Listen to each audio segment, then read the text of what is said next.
Timothy is there in Ephesus. He's pastoring.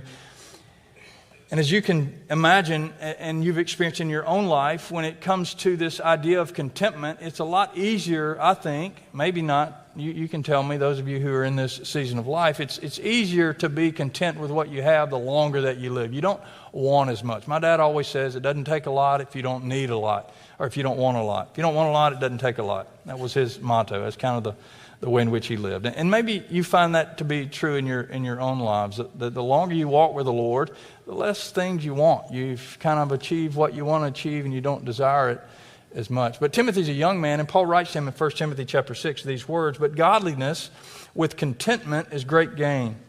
For we brought nothing into the world. We cannot take anything out of the world, but if we have food and clothing with these, we will be content.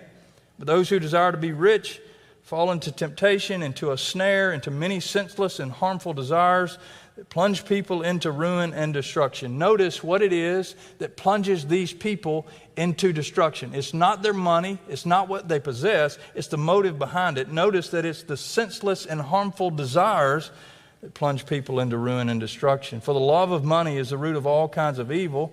It's through this craving some have wandered away from the faith and pierced themselves with many pangs. So it has less to do with what you have and more to do with the motive and the heart of what you possess, right? And what value you see in those things. Are they tools of which you can leverage for God's kingdom, or are they your primary means of finding security? If they are your primary means of finding security, then you place yourself under the watch care of Babylon in this particular text, and I think that is clear.